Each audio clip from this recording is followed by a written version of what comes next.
this brings me to an all-important question. And I'm going to be directing my question to you, Dr. Moturayo, because Hannah just mentioned that people think that when children learn sign language, then they will not learn verbal language. So, as a physician, I want to ask you, is there anything in the physiology of mankind that says you cannot speak when you learn sign language? Okay, thank you very much for this question. Let me not go directly, but start by saying that there's nothing wrong, because, people who have verbal abilities learn sign language and they interpret sign language for others who have challenges hearing or speaking. So if we decide to teach children or even adults, it will only enhance their communication skills. And research has even shown that people who even have verbal abilities, if they learn sign language, it improves the visual spatial processing of the brain. So certain parts of the brain, when certain very high tech scans are done, like the PET scan and functional MRI, have shown that those places light up more. That means blood flows more and there are increased activities in those parts of the brain. So it's even going to be an additional skill, and it's going to help the brain to grow faster, because what you're doing is you're using your mouth to speak, you're using your hand to sign. So, and there's always coordination amongst all the senses. So it's just going to be an additional advantage for people. I wanted to add then that most of the fears that we have come from parents, especially parents who have children who have impaired verbal abilities. Maybe they don't speak at all, or they speak, especially maybe children on the spectrum, autism spectrum. So when you encourage them, because we know that about 50% of individuals on the autism spectrum have impaired verbal abilities. First, communication problems are one of the cardinal symptoms in autism. So they fear that, okay, when you start teaching them sign language, they may abandon the other one. But the way it should be approached is, it should be inclusive. You don't abandon teaching them speech or sign language. So it's only going to be complementary.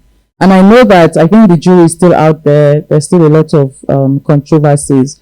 But I was reading somewhere that people who have sign language as an additional language can be referred to as bilingual. So which is great. I think if you can use more than one language, you're bilingual. So that's huge. And then to your other question, I 100% agree. When children have difficulties communicating, it brings about a lot of frustration. And those of them whose communication skills are very low or minimal or even zero, it adds more. So they want something, maybe they are in pain, sometimes children have stomach pain, they have tummy ache, they want to use the bathroom, they want to communicate something, they even see something interesting, they want to tell mommy or tell daddy. And it is so frustrating for them that they can't get this information across to them. And then it leads to tantrums for some of them. And parents are wondering if he or she throws tantrums all the time, they are scattering the house. But I don't know what the problem is. It is the tantrum they are focusing on.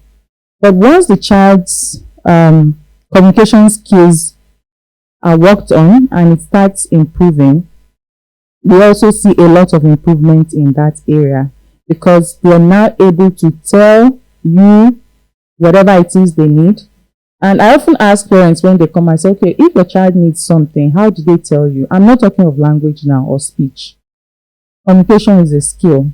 If I like Ajia said, when we go to places where they can't speak their language, we use a combination of sign and other things. You gesture, you point to something, you hold it up, you say, You hold your hand up, 2, I need 3, I need 4, and the other person understands you. So these children are also able to communicate in that way. But when they are unable to, then it can bring about a lot of other things, anxiety, because they get into a space and they know that I'm going to encounter difficulty again. They can start feeling on edge because they already know that I've been in this kind of situation before. I'm likely going to find myself again there. They can be unhappy because they feel, after all, they may not understand me.